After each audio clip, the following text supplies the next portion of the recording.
Olá, senhoras e senhores. Começa agora mais um Hitwave Hits. Comigo, Wilson Farina, aqui nos estúdios da Antena Zero.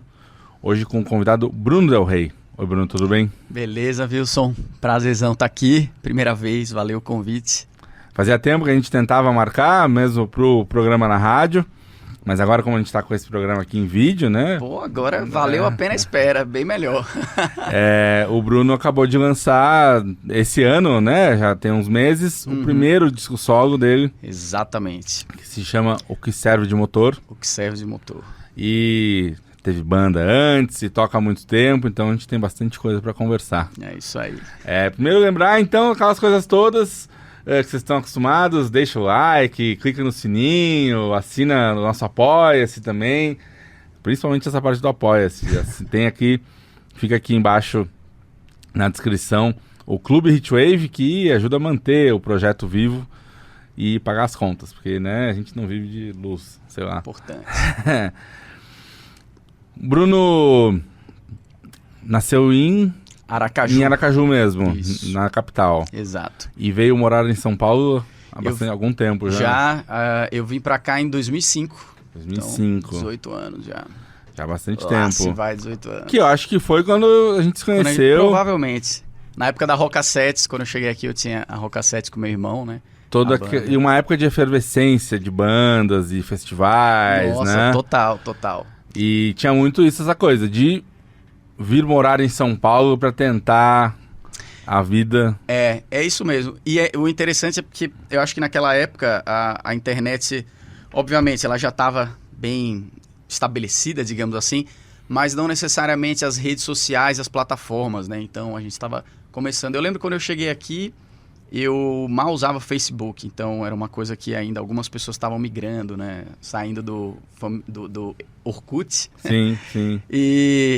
Então era uma época diferente mesmo, assim, a maneira como você se expunha para as pessoas, né? Vir para São Paulo ainda era talvez uma das opções mais óbvias.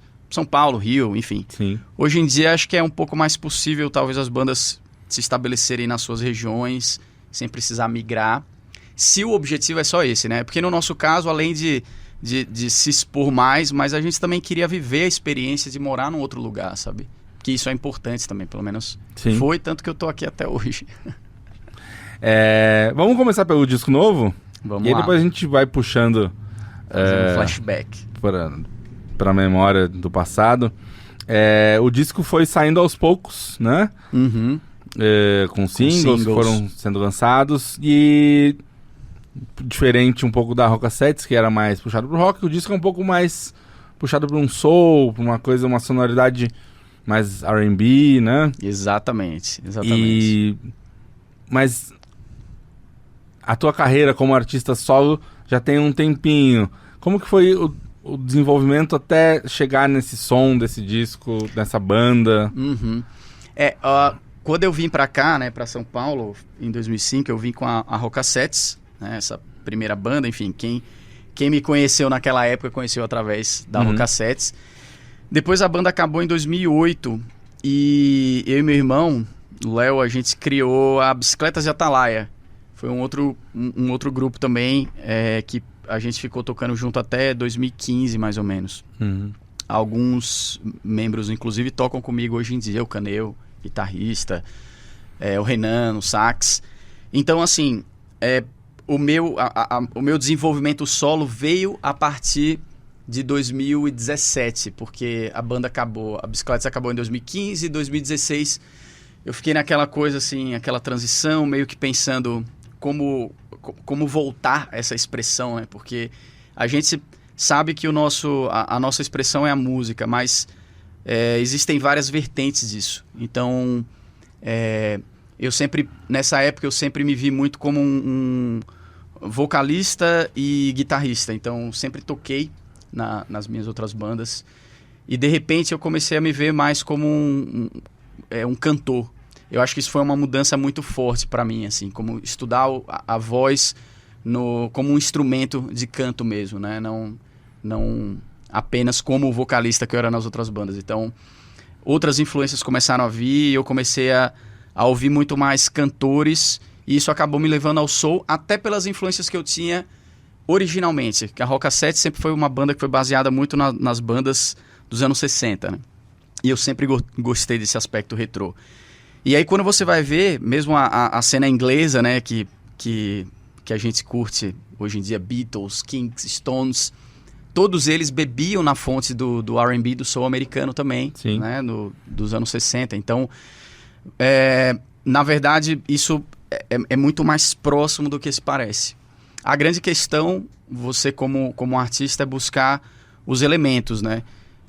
Então, você estudar a linguagem vocal que é usada no soul, a linguagem instrumental, e aí é um desenvolvimento. Então, de 2017 até aqui, isso foi amadurecendo até chegar no disco. E aí, nisso, foi lançando algumas músicas soltas, né? Uhum. Tem uma série de lançamentos, estão todas até no Spotify e afins da vida. Mas que não... Várias que ficaram pelo caminho, não necessariamente entraram no disco. Eu, como um colecionador, mesmo que hoje em dia pareça com tudo aí online, pareça meio superado, meio antiquado, mas eu sempre gosto de pensar nisso. Pô, mas tem um monte de música que não entrou no disco. Mas eu imagino também um processo. Sim. É um processo, foi uma escolha, algumas delas acho que uma escolha bem pensada mesmo, de não entrar, outras, enfim, por uma questão de praticidade. É interessante isso, porque eu estava ouvindo o programa que você fez com o Jair, vocês falaram sobre essa questão dos registros, né, algumas coisas que vão ficando pelo caminho e tal. Ainda bem que o que a gente lança hoje em dia, ainda que não entre no álbum, né, no primeiro álbum oficial, estão lá registrados porque são singles oficiais. Eu acho que, inclusive, essa talvez seja a única vantagem desse tópico, né, que estava sendo discutido entre vocês, hoje em dia do digital pro analógico. Na época, por exemplo, na época da Rockassete, quando a gente lançava singles ou EPs, muitas vezes aquilo se perdia porque eles não eram considerados materiais oficiais, né? Imagina um disco demo de uma banda, sabe? Ninguém faz mais isso, mas enfim, aquilo se perde, o cara guarda o que é o material oficial mesmo. Hoje em dia não. Você lançou um single e colocou nas plataformas, aquilo é oficial. Se tá mal gravado, você se arrepende depois, você pode até retirar, mas tá lá para sempre, se você deixar. Então, como a gente também, né, ouve bandas e curte e tal, fala, poxa, sei lá, She Loves You foi uma banda, um single dos Beatles que foi lançado só como single, nunca entrou em álbum nenhum. E é uma das músicas mais famosas. Então, isso aqui no Brasil não era muito comum porque os singles não tinham essa oficialidade, digamos assim. Hoje em dia tem. Então, todo o material que eu lancei antes tá lá para todo mundo ouvir como singles, mas não necessariamente entraram no álbum por uma questão de conceito, às vezes, né? Então, sim. Mas é isso. Bom, não, agora que tu falou, até eu pensei nessa coisa da fita demo, que antes a gente fazia, as bandas faziam muito isso, né? Eu recebia muito, nossa demo tá aqui. E hoje em dia parece que é isso, é direto uma música no Spotify, uma música no YouTube. Talvez não seja meio com uma apressar as coisas, né? Às vezes. Por um lado, é um risco, né? Porque você tem menos chance de experimentar por trás das cortinas, digamos assim, né? Então, tudo que você faz já é exposto como algo oficial. Por outro lado, também, às vezes você lança um single que é super legal e aquilo funciona daquele jeito, sabe? E você, como artista, também tem que se desfazer um pouco, se desapegar um pouco de certas coisas. A gente quer, obviamente, reconfigurar tudo. E você ouve um disco seu de 5 anos atrás, você fala, putz, cara, eu teria feito melhor hoje em dia. Mas imagina se toda hora você fosse refazer aquilo, né? Não faz sentido. Sim. Eu tava lendo, um dia desse eu comecei, já terminei inclusive, finalmente eu consegui ler Admirável Mundo Novo, do Aldous Huxley. Sim. E tem um prefácio nessa edição do livro que ele escreve, que é muito interessante, que ele fala sobre isso. Eu não lembro em que ano ele escreveu isso, mas ele estava falando, né? Anos depois que o livro já tinha sido um sucesso e tal, ele falando, nessa nova edição, eu fui convidado para revisar algumas coisas e até pensei que poderia reescrever algumas partes que eu achei que foram falhas. Mas aí a verdade é que se eu altero a obra, aquilo também deixa de carregar o brilho daquilo que foi proposto na época, né? Com todas as suas falhas, aquilo também faz parte. Sim, sim. Então eu achei legal porque eu acho que é o que todo mundo sente de uma certa maneira. Acho que todo mundo que já lançou várias coisas, principalmente desde cedo, fica avaliando isso, né? Putz, cara, aquilo ali teria sido melhor com a experiência que eu tenho hoje, com a técnica que eu tenho hoje. Mas é isso, faz parte de um momento, é o registro daquele momento. Sim, sim. Eu vi também esses dias, por cima, assim, só uma chamada. Não é uma banda que eu acompanho tanto, mas o Flea, do Red Hot Chili Peppers, falando que ele gostaria de regravar ou mexer no primeiro disco da banda, que é lá do começo dos anos 80. Mas também é isso, né? Tipo, cara, mas naquele momento a banda era isso, era aquilo. Exatamente. O que eu quis só... Claro que são tudo faces da mesma coisa, né? Mas é isso, eu acho que tem tudo a ver. E a gente tem que se desapegar disso daí. Se a gente se quiser revisitar tudo para alterar, então você deixa de ter aquele material original, sabe? Sim, Imagina sim. Se alguém fosse agora revisitar todos os discos da Motown ou dos Beatles e refazer qualquer problema que teve, seja de áudio ou de execução de alguém. Mas não foi aquilo que foi gravado, né? Não mexa nisso, pelo amor de Deus. Até para os fãs é legal você ver problemas, entre aspas. Tem essa lenda, né? Diz que ali no fim de 1980, o John Lennon, quando volta ativa, diz que ele teria entrado em contato com o George Martin e falado que ele queria regravar todas as músicas dos Beatles. Uau! E o George Martin falou, como assim? Pode ter sido uma conversa da boca pra fora e tal, mas reza a lenda que teve essa conversa. Só que daí, né, infelizmente, dias depois ele faleceu e foi assassinado. Mas só o que eu tava querendo referir, a questão de não ter mais a demo, é mais também de formação de repertório.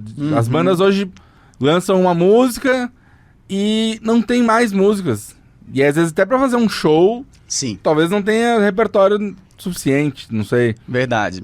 Eu prefiro ainda a gente ter uma certa estrada, quebrar a cara no palco, aquilo, desenvolver algo para quando você apresentar, ter material por trás daquele único single que você está lançando. Mas totalmente. Isso. É possível. A pessoa pode lançar e ela vira, digamos assim, um artista, um músico a partir daquilo ali. De fato, nem tem repertório, às vezes nem tem banda, né? A galera às vezes grava tudo sozinho, lança e aí se a coisa funciona é que começa a chamar a galera pra ir atrás. Mas enfim, é isso, tudo é possível. Porque também entendo a urgência de querer, fiz uma música, quero colocar no mundo. Sim. Quero botar na rua, né? Então... você hoje, para atingir as pessoas, já não precisa mais do aval de um selo, de uma gravadora, né? Como era necessário antes. Não que você não pudesse gravar como a gente fazia mesmo, lançava os discos independentes. Mas para que aquilo fosse, de fato, para uma larga escala, muitas vezes você tinha que ter, né, uma gravadora, tinha que ter um selo, então precisava quebrar essa barreira antes. Hoje em dia, não. Você não precisa do aval de ninguém. Você lança e deixa que o mundo resolva mesmo se é legal ou não. Né? Tem os prós e contras disso, claro. Sim, eu também acho que tudo tem vantagens e desvantagens. Bom, aí você chegou nesse disco que saiu agora. Exato. Quando que ele foi gravado? Foi gravado... A gente começou a gravar em 2021, terminamos em 2022. Foi no segundo semestre de 2021... E aí a gente finalizou 2022. Já foi depois do momento pior da pandemia, assim. Exato. A gente queria ter começado a gravar antes, né? Mas porque desde 2019 a gente já estava com essa ideia. Vamos entrar no estúdio, vamos fazer. Mas aí pandemia, então aquele choque, todo mundo perdido, não sabe o que fazer. Ainda assim, eu lancei um material durante a pandemia, que foi bem legal também, para manter as coisas vivas, né? Inclusive ótimos singles que não entraram no disco, mas estão lá registrados. E aí, passado isso, a gente, agora vamos fazer. Inclusive eu lembro que no começo havia esse problema, porque eu queria ter gravado todo mundo 100% ao vivo. Acabou não sendo assim, a gente gravou parte, mas eu tive que gravar os vocais depois. Mas, enfim, a gente conseguiu uma boa parte da gravação sendo ao vivo. Mas tinha esse problema porque a gente estava saindo da pandemia, né? Então ainda era aquela coisa, algumas pessoas ficavam preocupadas. Mas e aí, a gente vai se trancar dentro da sala, todo mundo no ar-condicionado, abafado, aquela coisa tocando. Mas é isso, enfim, era pela questão da busca do som, mas obviamente tinha que se adaptar às questões de saúde também. Uhum. E foi aqui em São Paulo a gravação? Aqui em São Paulo. Então, e aí, desculpa, eu perdi a parte da gravação. O primeiro single desse disco saiu já em 2022. Isso, o primeiro single saiu em agosto ou setembro, hein? Acho que foi finalzinho de agosto de 2022, foi Dead Soul. E aí foi legal depois porque... Depois que veio a do Gin. Depois foi o Toque Amoroso do Gin, Isso. Exato. Aí foi legal porque quando eu lancei o disco, eu entrei pela plataforma da Groover, e foi bacana porque o cara da Groover, lá da França, né? Ele curtiu o som e aí ele me escreveu perguntando se eu não queria que a Groover distribuísse a música, né? Entrasse como um selo. E aí eu falei, poxa, legal, né? Como que é isso? Enfim, a gente conversou depois, foi super bacana a conexão, porque eles, de fato, fazem uma chamada, então você conhece as pessoas mesmo, né? Pela tela, bate um papo. Eles têm essa preocupação em conhecer, de fato, o artista. E daí me perguntaram se eu tinha mais canções. Eu falei, eu tenho um disco pra sair. Pô, maravilha, vamos lançar o disco. Então, saindo pelo selo da Groover, a partir disso daí foi bem legal, porque deu um impulsionamento grande, né? Eles vão mandando para vários curadores, né? Você, inclusive. Sim, estamos lá também. Que legal. Não sabia que tinha tido toda essa... Pois essa coisa. Aí acabou o disco saindo pela Groover Obsessions, que é o braço deles, né? De distribuidora e selo. Sim, muito legal. E, bom, a Groover é uma plataforma que serve muito para isso, né? Para lançar artistas novos ou músicas novas de artistas e que distribui músicas através do mundo todo, né? Gente do mundo todo. Exato. E aí a gente pode fazer naquela coisa de ir e voltar no tempo, comparar com o começo dos anos 2000, que aqui a gente tinha a trama virtual, que era algo que funcionava de outra forma, mas também acho que funcionava para as bandas, né? Perfeitamente. É isso. No caso da trama, era uma coisa, obviamente, Brasil, né? Mas eu acho que já era meio um protótipo dessas coisas mesmo, um lugar onde você conseguia virtualmente atingindo outros pontos, né? Que não dava pra você fazer na rua, né?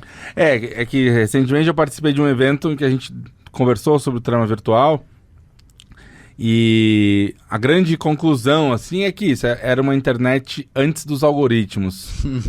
Então as coisas eram mais orgânicas, né? O Trama Virtual era um site brasileiro em que qualquer banda ou artista ia lá, criava seu perfil, colocava fotos e carregava músicas para as pessoas baixarem. Porque o streaming não era uma coisa, não era uma realidade. Sim. Era muito mais uma questão de baixar arquivos da internet. Então as bandas iam lá, colocavam quantas músicas quisessem e as pessoas podiam baixar de graça. E não tinha nenhum tipo de impulsionamento. Não adiantava pagar, não adiantava nada. O que tinha era a própria banda se divulgar, as pessoas pesquisarem ali dentro do site. Tinha até um joinha da equipe do Trama Virtual, mas que não mudava em nada. Era meramente um carimbo, assim, ó, a equipe gostou disso aqui. Mas não mudava em nada, não aparecia mais por causa daquilo. Sim. E aquilo rendeu pra muita gente, principalmente cena emo, hardcore, aquilo foi fundamental. Foi muito legal. Eles tinham inclusive o programa, né, de televisão que passava no show. No Multishow, acho. Show. Também. Foi bem massa aquele programa. E eu lembrei até porque tu falou do selo da Groover, porque eles também chegaram a criar um selo do Trama Virtual, em que lançaram algumas bandas, o Zé Filho Bomba, o Rocket e até o Cansei de Ser Sexy. O primeiro disco saiu pelo Trama Virtual. Olha, eu não lembrava disso. O Zé Firina eu lembrava que você falou, que você mencionou agora, mas lembrava disso. Cansei de Ser Sexy, não lembrava que tinha saído pelo Trama, mas eu lembro na época de conversar assim, pô, que legal, eles estão sendo lançados pelo Trama, porque era uma plataforma que todo mundo podia acessar, como você falou, colocar as músicas, mas você ser, né, digamos assim, financiado pelo Trama, né, ter o selo da Trama por trás era muito mais legal, né? Sim, aí, obviamente, você tem um impulsionamento, uma divulgação maior. Mas, só que é isso, né? Era aberto ao público. O Groover é uma coisa voltada para curadores, para Isso. DJs, radialistas, né, enfim. Exato. A partir daí, o público será acessado através das playlists desses curadores e tudo, né? Mas o objetivo é o artista com o curador. Porque eu acho que talvez essa seja uma diferença, né? Hoje em dia, essa coisa de pulverizar até a crítica musical, não existe mais grandes referências, né? As pessoas buscam, acho que isso, referências dentro dos nichos, né? Isso. Ah, eu gosto de bandas brasileiras independentes, então vou ouvir o Heatwave, enfim. Exatamente. O nicho eu acho que é um negócio que acaba ganhando mais destaque conforme a coisa vai se ampliando tanto, né? Porque é tão grande que você simplesmente fica sem conseguir escolher direito, né? Tem um escritor que ele fala sobre isso, o paradoxo da escolha. Quando você tem muitas opções, você congela e você simplesmente não consegue fazer uma opção. Então, em termos de música, se você é apresentado a um mundo infinito de possibilidades, você vai ficar perdido. Mas se você nichar aquilo, falar, não, mas peraí, eu gosto desse tipo de coisa, eu gosto de indie, eu gosto de samba, eu gosto de soul. Aí você vai atrás dos artistas que você curte e aquilo já afunila muito mais, né? E aí entra o algoritmo do tipo, você gosta disso? Então ouve isso, ouve isso, ouve isso. Que é legal, mas o problema é daí ficar só naquilo e nunca mais ir pro resto, né? Ter contato com outra coisa, né? Mas enfim, faz parte. Aí você falou que, voltando pro disco, você começou a desenvolver esse repertório, a questão da voz como instrumento, né? Isso. Focar exato. mais nisso. E aí as composições desse disco já foram com tudo isso pensado e já praticado, imagino. Sim, com certeza. Desde que eu comecei com a carreira solo, né, eu acabei virando mais um cantor mesmo. Então, um crooner. Um crooner, exatamente. Eu toco em poucas faixas, assim, por opção mesmo, uma questão de querer me dedicar mais a isso, a performance vocal, performance no palco. E... enfim, isso obviamente foi compondo também a sonoridade do que seria o som do Bruno Del Rey. No começo, a gente não tinha os metais. Isso foi agregado pouco antes da gente começar a gravar o disco. E aí, a partir daí, de fato, se condensou o que eu chamo de a corte retrô, que é a banda que me acompanha. Então, eu sempre gosto de falar nós, porque apesar de ser o meu trabalho solo, mas é um trabalho muito em conjunto, e a galera que está comigo há muito tempo, e eles participam diretamente na composição dos arranjos, tudo. Então, Bruno Del Rey e a corte retrô. E aí é legal, para quem curte soul, para quem curte toda essa cultura retrô, mod e tal, você ir num show da corte retrô é bacana, porque você vai ver a gente tocando lá com a metaleira, pegando, então tem soul, tem funk, enfim, toda essa mistura. Legal. Fica uma coisa nessa linha meio da Deptone, né? Exato. Que é um selo mais recente. Fanzaço, e com que certeza. Tem esses nomes compostos, né? Tipo Charles Bradley and Dap King, Sharon Jones and the Dap Kings. O Charles Bradley, ele usa o nome dele sozinho, mas ele, em alguns shows ele tocava com uma banda que me falha a memória agora. Não sei se o Investigators chegou a gravar com ele, mas algo tipo Exceptionals, alguma coisa assim. Poxa, o Lee Fields and the Investigators. Exatamente. Tem o Menahan Band, que foi uma banda que acompanhou o Charles Bradley durante muito tempo, gravou com ele, acho que a maioria das coisas. O Menahan Street Band. Menahan Street Band, exato. Que é incrível. Que eles têm o trabalho deles mesmo, né? Sim, que é sensacional. E o guitarrista, acho que foi o cara meio que guiou o trabalho do Bradley mesmo, foi ajudando ele com os arranjos, foi quem chamou, na verdade, o cara pra fazer, né? Transformar o Charles Bradley no Charles Bradley. E agora, acho que mais recente, tem o Duran Jones. Duran Jones and the Indications. Isso, que também é demais. Muito também legal. Gosto de todos. Exatamente. Alguns deles já vieram ao Brasil até, o Lee Fields tocou no Brasil. O Charles Bradley, infelizmente, eu perdi o show. Eu também perdi. E quando teve uma segunda vez que ele tava com o show marcado para tocar no Sesc, eu já tava super ligado, eu tava conversando com o Rafa, o baixista que toca comigo, e produtor do disco, inclusive, Rafael Aragão. E a gente já tava, não, vamos lá, já tinha marcado a data, aí começou a sair as notícias de que ele tava muito doente, ia ter que cancelar várias datas na América do Sul, aí cancelou. pouco tempo depois foi embora. Uma pena. Porque a primeira vez ele veio e tocou até numa virada cultural, eu lembro. Mas eu perdi também, fiquei sem ver. Mas, não, tô tentando lembrar, tem uma outra banda que é daí banda instrumental que tocou no Sesc. Agora não vou lembrar. Mas, de soul, assim. Bem dessa que também é da Deptone. Que tem vários discos, que não é a Manhattan Street Band, é outra. Daqui a pouco a gente lembra. Mas aí, essas composições do disco, é uma coisa que eu sempre gosto de saber, nos pormenores mesmo. O processo de composição e gravação, as composições são tuas ou são em parceria com gente da banda ou outras pessoas? As composições são minhas.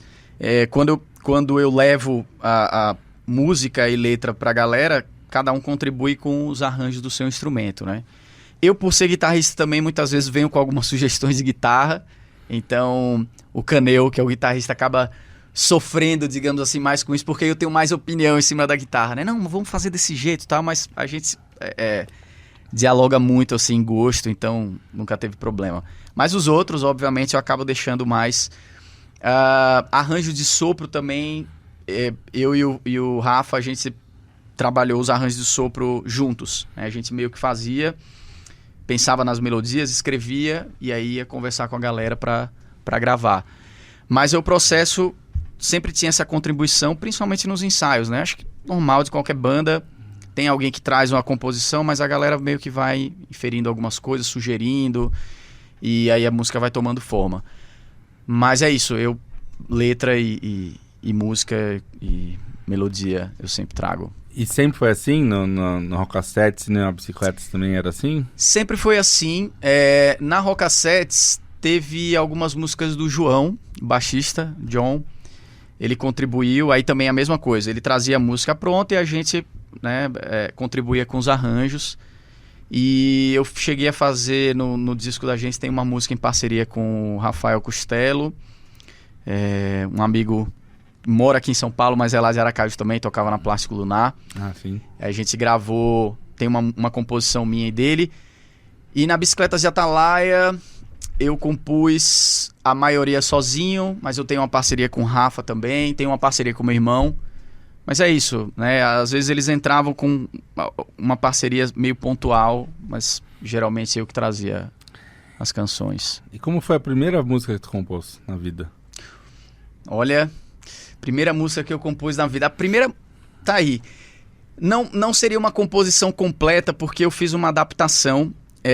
Você lembra um jingle que tinha do Guaraná Antártica? Que era uma música, era bem anos 50, assim. Eu não vejo a hora de te encontrar, mais uma vez saborear, meia mussarela, meia leite calabresa. Sim. Então, esse jingle, eu lembro, era Guaraná e pizza, né? Eles tinham alguns, era Pipoca e Guaraná, pizza e Guaraná. Isso. E eu lembro, nessa época de ter ouvido, eu não lembro quantos anos eu tinha, tá? Mas talvez uns 13, 14, não sei. Pode ter sido até antes, mas enfim. Eu gostei tanto dessa música que eu lembro quando eu comecei a tocar violão, aí eu tirei ela e eu criei uma letra para essa música em cima disso. E aí a gente começou a tocar nas primeiras bandas que a gente fazia, que era o protótipo do que seria a Rockassets. Tocava ao vivo, acho que foi a primeira música que eu podia dizer assim que era meio minha, né? Mas, digamos assim, eu peguei a melodia do Pizza com Guaraná, coloquei uma letra. Então, era uma letra bem romântica, assim, seguindo essa ideia também, né? Eu não vejo a hora de se encontrar mais falando para uma pessoa, né? Noel Gallagher fez isso milhares de vezes. Pois tá tudo certo. Mas, então, a música surgiu sempre te acompanhando desde cedo na tua vida? Sim, porque em casa, meu pai toca violão, então eu já nasci com música dentro de casa. Eu lembro dos meus pais cantando juntos em festas e tal. Nossa. E aí, quando pequenininho, assim, eu ganhei esses violõezinhos, né, que muitas crianças ganham pra brincar e tal. Tira som nenhum, mas só...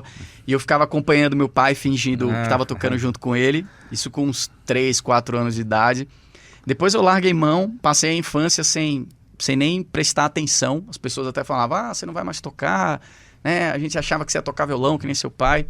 Voltei a me interessar no comecinho da adolescência, com 12 anos, por aí. Então precisou algo de fora me chamar a atenção de novo, para que eu falasse, opa, violão é legal.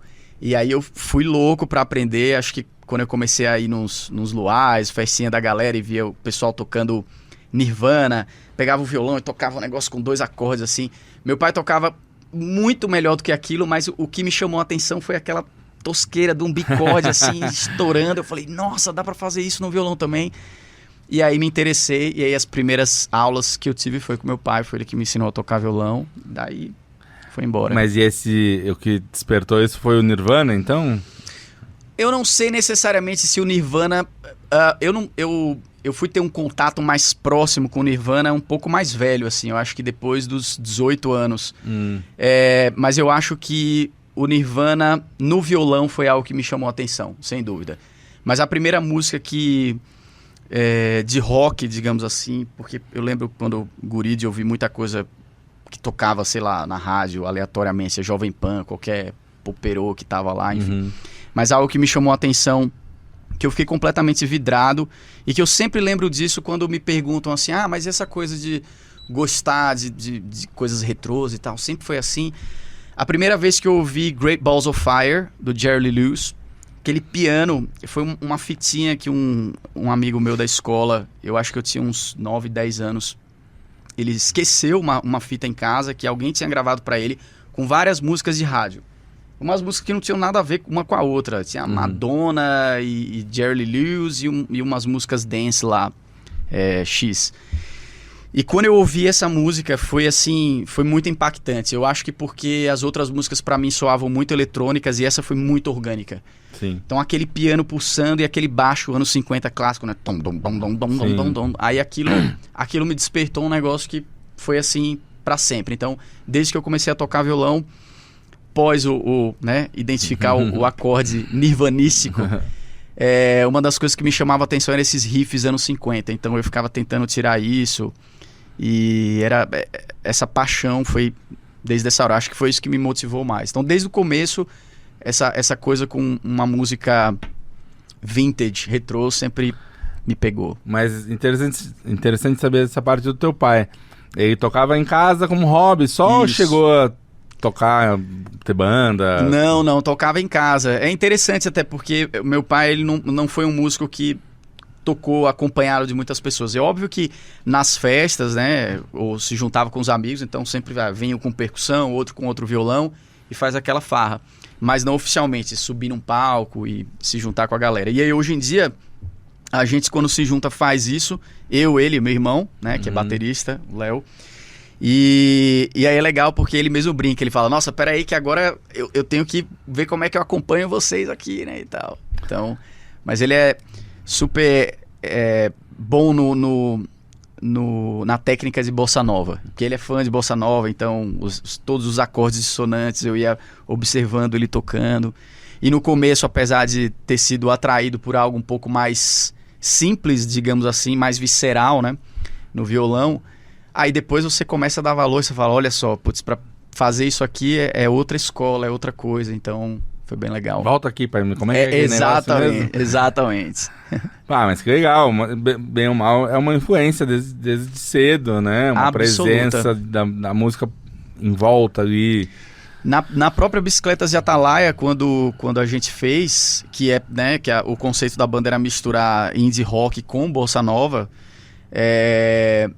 eu me voltei completamente a isso, assim. Então, tudo que eu já havia aprendido com meu pai, mesmo que fosse nas rodas de festas, as músicas que ele tocava, muitas vezes algumas pessoas perguntavam, nossa, mas como é que você conhece essa música? Cara, isso aí meu pai tocava direto, eu não sabia nem quem era o compositor, agora eu tô sabendo.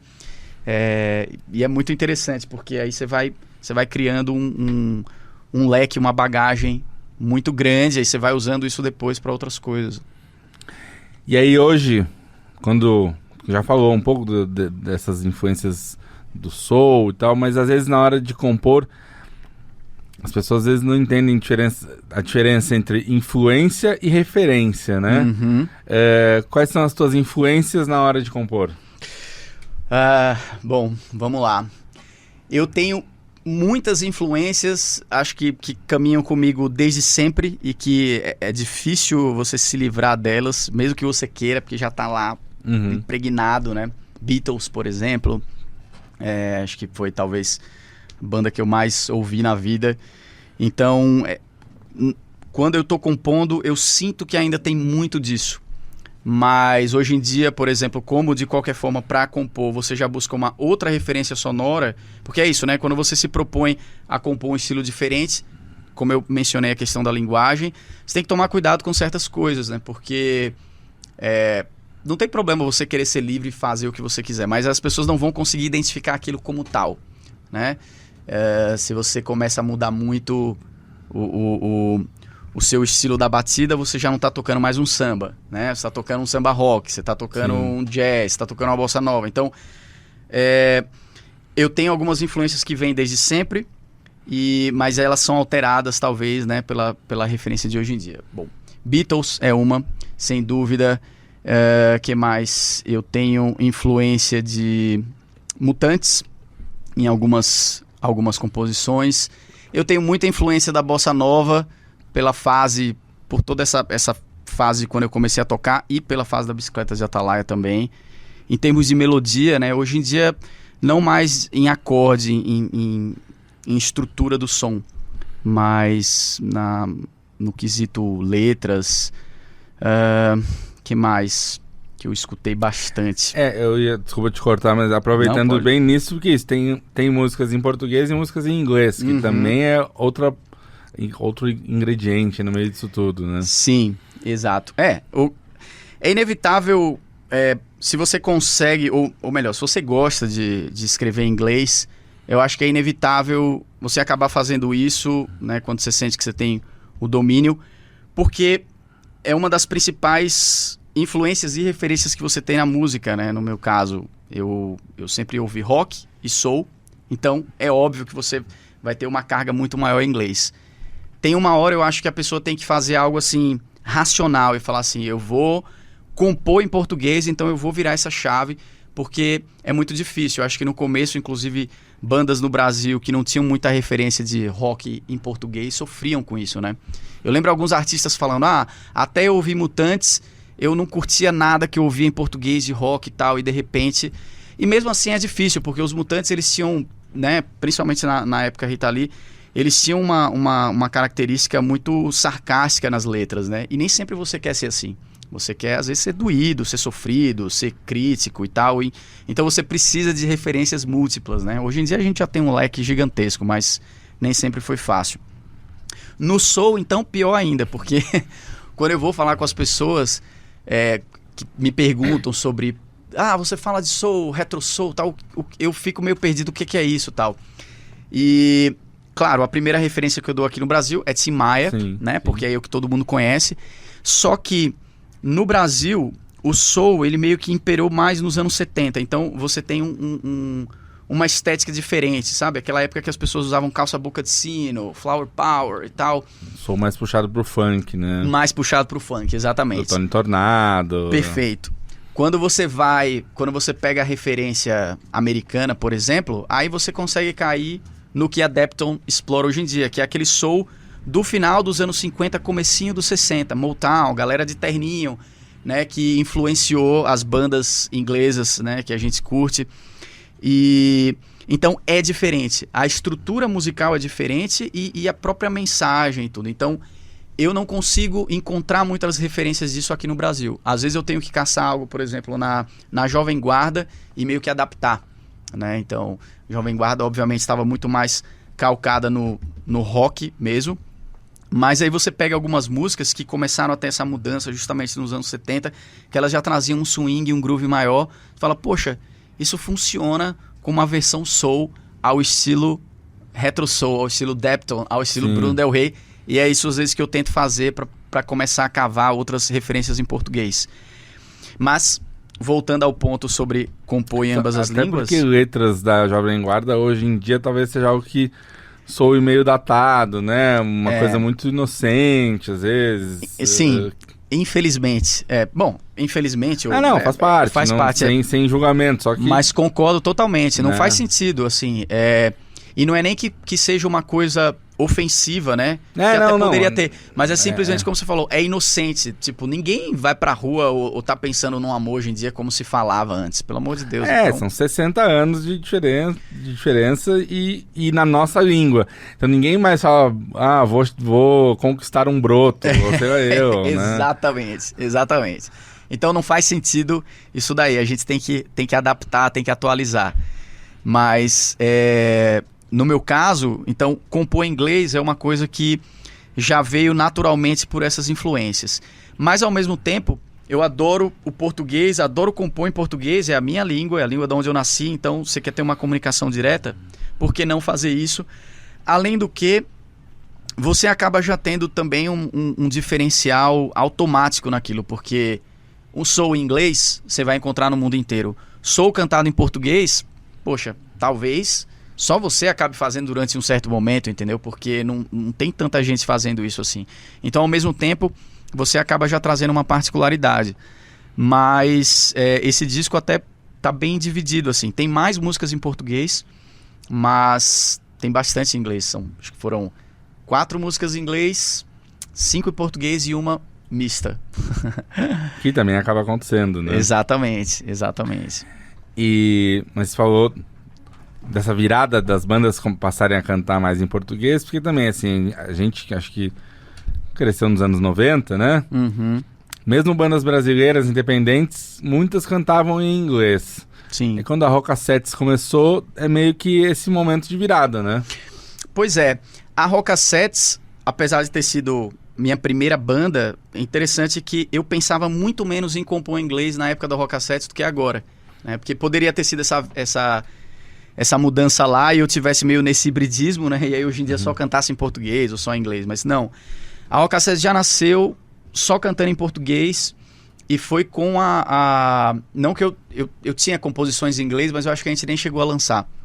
Mas aí foi com a Bicicletas que eu cheguei nesse ponto do hibridismo. A gente chegou a lançar algumas músicas em inglês e aí eu comecei a curtir a história e aí fui fazendo para os próximos. E eu sou professor de inglês também, né? Eu tenho essa formação, então eu me sinto mais à vontade, porque eu entendo que às vezes há pessoas que gostariam de compor em inglês, mas elas não se sentem à vontade com o idioma, normal. E eu acho até melhor você não arriscar, não ficar feio, fazer uma besteira assim.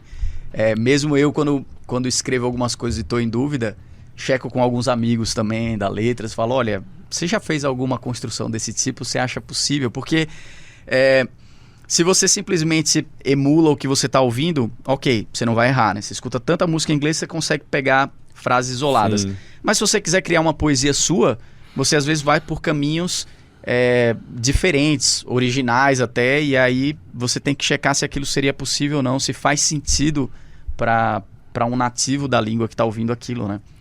E não só o texto, né? Mas a pronúncia também. Pronúncia, exatamente. E às vezes esse que é o problema. Exatamente. Exatamente. Mas enfim.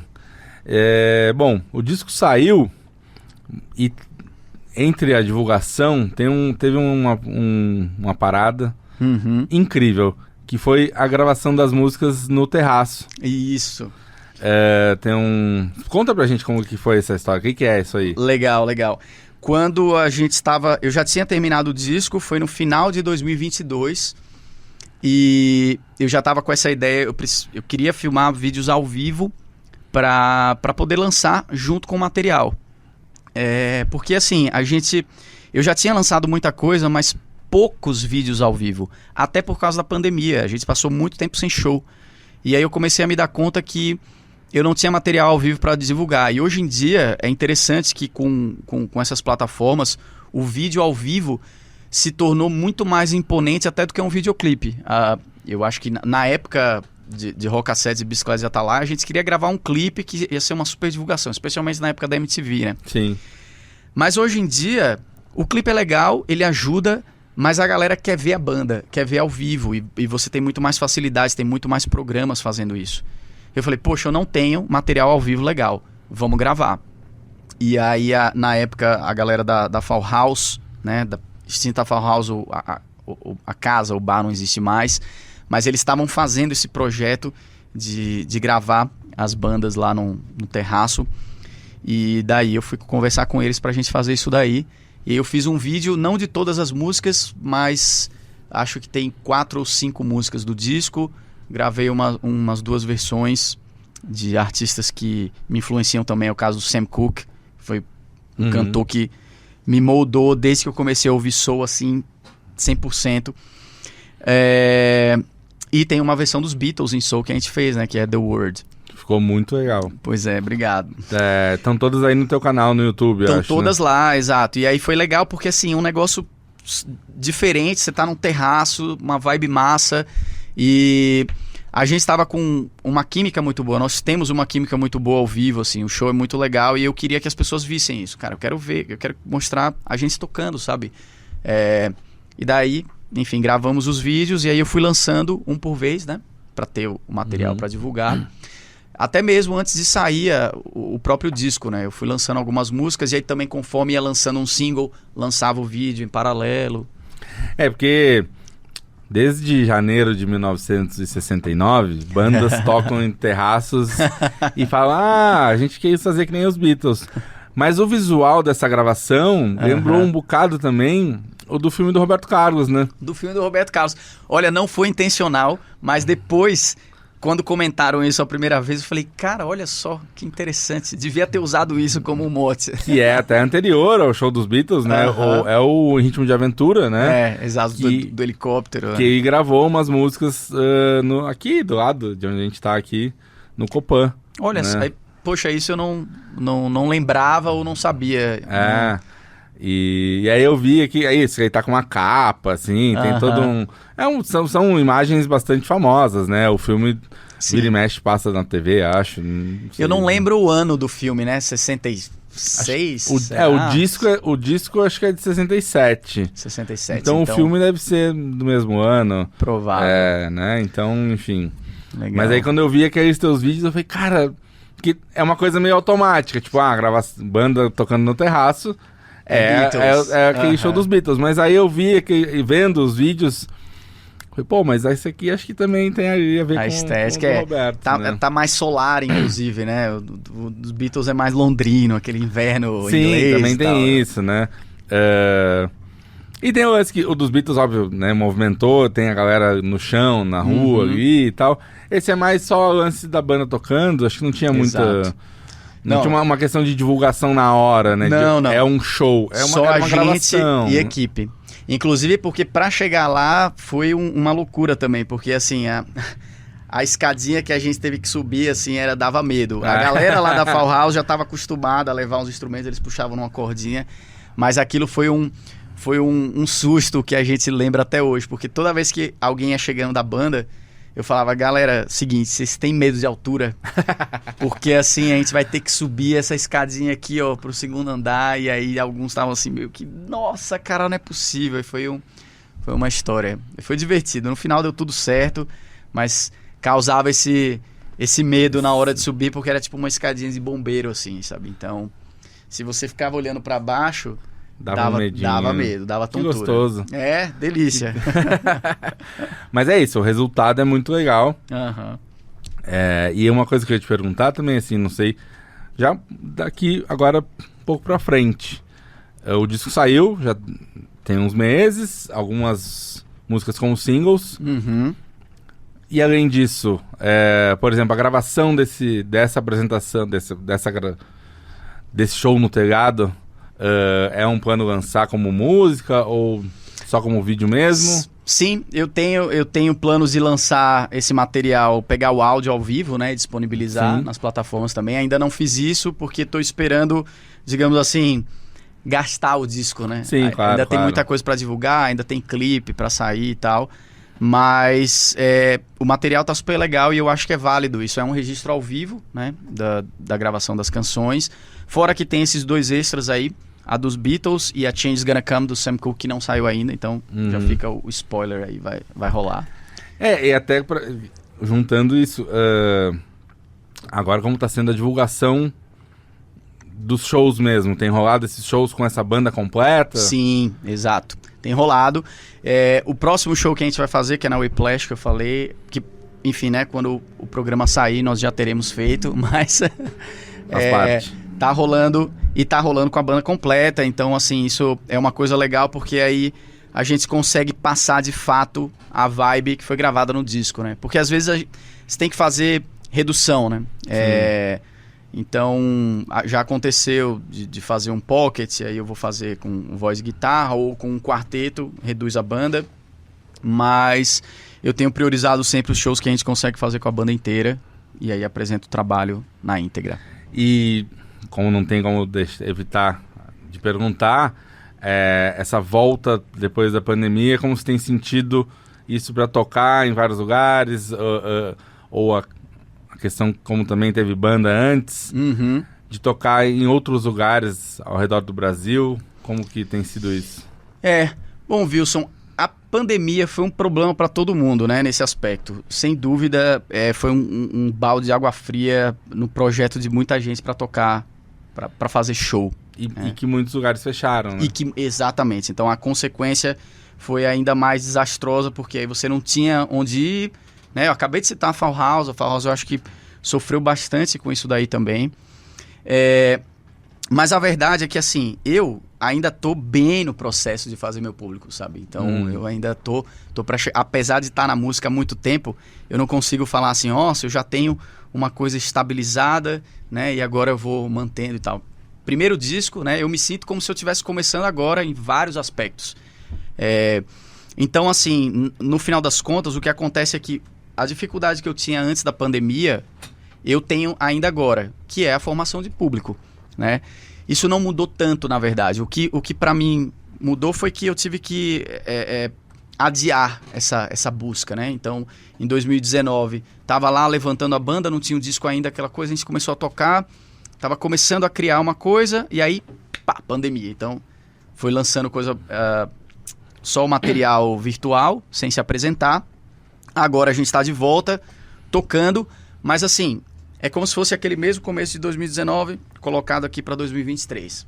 Estamos começando a cavar o nosso público e divulgar, e aí agora as pessoas estão começando a, de fato, falar assim, existe o artista Bruno Del Rey, legal, poxa, o cara...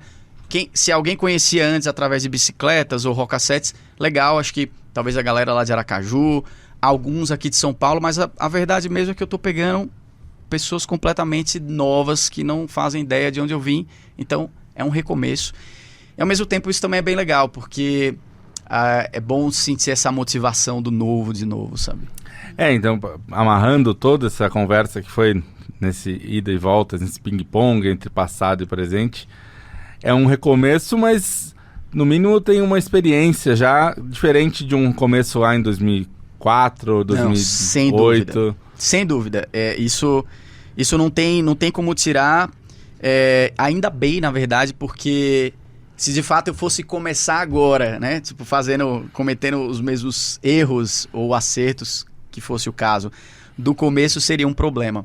Não, ainda bem, tem muita estrada, nossa, a estrada ensina muito, sabe? Tipo, você tocar em vários lugares que são furadas, tocar em lugares maravilhosos, fazer contato com banda, sabe? Conhecer jornalista, conhecer produtor, isso é muito legal, é muito importante, te traz uma bagagem. Eu não tô começando daqui, né? Você começa mais de cima. Mas eu acho que em termos do que de fato te mantém como um artista vivo, que é o público, sim, isso eu tô começando basicamente do zero, porque a Bicicleta Já Tá Lá e a Rocassettes não foram bandas famosas, né? Eu acho que a gente tinha ali o nosso público tal, em determinado momento um pouco mais, um pouco menos, mas a gente não chegou a, sabe, virar o jogo desse jeito. Então, ao mesmo tempo, eu não conto tanto com esse background, do tipo, o cara ouvir falar, olha só, ele era o vocalista da Rocassettes, tipo, Rocassettes? Que é Rocassettes, cara, sabe? Ainda mais pra molecada de hoje, tipo, porra, Rocassettes 2008, 2007, que é isso, o pessoal tava criança ainda, então eu de fato acabo vindo como algo novo, mas sim, não tem nada de novo aqui, né? Nem a idade mais. Então, legal por um lado, porque aí tecnicamente a gente chega mais junto. Tem filho pra criar agora? Agora eu sou pai, cara. Exatamente. A Inha, minha filha, 4 meses. E aí, agora vida nova total. Tô com todas as delícias e os problemas parentais. Muito bem, muito bom. Mas quem quiser ouvir Rocassettes, ouvir o Bicicletas de Atalaia, tá aí, né? Também nos streamings, no YouTube. Totalmente. Totalmente. Então, todas as plataformas, YouTube, Spotify, Deezer, e aí vai. Muito bem. Bruno, a gente tá chegando perto do fim, e aí a gente chegou aqui numa parte que eu gosto de fazer, que é o questionário Heatwave. Como vários outros programas de entrevista já fizeram ao redor do mundo, não é nenhuma novidade, mas é aquela coisa mais bate-pronto pra gente concluir aqui. E tudo bem focado na música, né? Não vou te perguntar da tua cor preferida, nem nada. Tá certo. Bruno Del Rey, qual foi o primeiro disco que tu comprou na vida? Caramba, essa pergunta é difícil. Eu não lembro o primeiro disco que eu comprei, mas talvez valha pra pergunta o primeiro disco que apareceu lá em casa depois que eu ganhei o meu primeiro aparelho de CD, né? Porque antes disso a gente tinha vinis em casa e eram os vinis dos meus pais, enfim, então... Sim. Eu não lembro se a gente ganhou de aniversário ou não, mas havia 2 CDs iniciais lá, que era um da Madonna, acho que era o Like a Prayer, deve ser o primeiro disco dela, e o Rubber Soul, dos Beatles. Olha aí. Então, eu lembro que eu ficava ouvindo muito esses 2 discos, assim, porque eram os 2 que tinham unicamente em CD, e a gente ficava ouvindo aquilo direto. Rubber Soul, de onde vem The World. Exatamente. Né? Talvez seja também tenha a ver com essa segunda. Qual foi a banda que tu mais ouviu na vida? Beatles, sem dúvida. Eu não gostaria de cair nesse clichê de novo, mas não tem jeito, porque é o que faz parte do maior período da minha vida, né? Pra falar a verdade, eu escuto muito pouco Beatles hoje, apesar de não parecer mesmo. Alguém me olha na rua e fala, Beatlemaníaco. Já fui, mas eu escuto muito pouco, mesmo. Mas foi a banda que eu mais ouvi, sem dúvida. Qual foi o primeiro show que tu foi na vida? Acredito que Paralamas do Sucesso. Eles tocaram bastante em Aracaju durante uma época, assim, comecinho da minha adolescência, então é bem possível. E era um belo show, né? Era um showzaço, com certeza. Se tu pudesse ouvir só uma música pelo resto da vida, que música seria? Nossa! O pessoal adora essa. Meu Deus. Essa é complicadíssima, hein? Não precisa pensar muito, não. Olha, eu não saberia dizer uma música específica, mas eu acho que eu iria pra um instrumental, apesar de ser um cara, né, apaixonado por letras e canções, mas eu iria pro instrumental, que é pra poder ouvir, né, sem enjoar muito, ou sem ficar desatualizado. Algo do Django Reinhardt. Eu adoro jazz manouche, eu ia ouvir aquilo com muito prazer, acho que durante muito tempo. Tá aí, uma bela resposta. Você tem um filme relacionado à música que você gosta muito? Eu tenho alguns. Eu poderia citar coisas mais atuais que eu gosto, que de fato são filmes que pra mim valem ser mencionados, como o I'm Not There, sobre o Bob Dylan, que a Cate Blanchett interpreta ele. Eu acho que é um filme que consegue artisticamente também brincar com as loucuras do Dylan.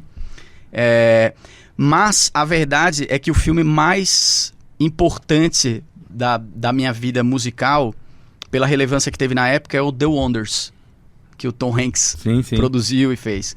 Porque foi o filme que fez com que eu quisesse montar uma banda. Olha só. Então, e a gente durante muito tempo na Rocassettes, no comecinho da banda, fez cover de That Thing You Do. E eu era pirado no som dos caras, então aquilo me influenciou muito. Foi a banda fictícia que mais me influenciou na vida. Que legal. E é isso. Muito bem.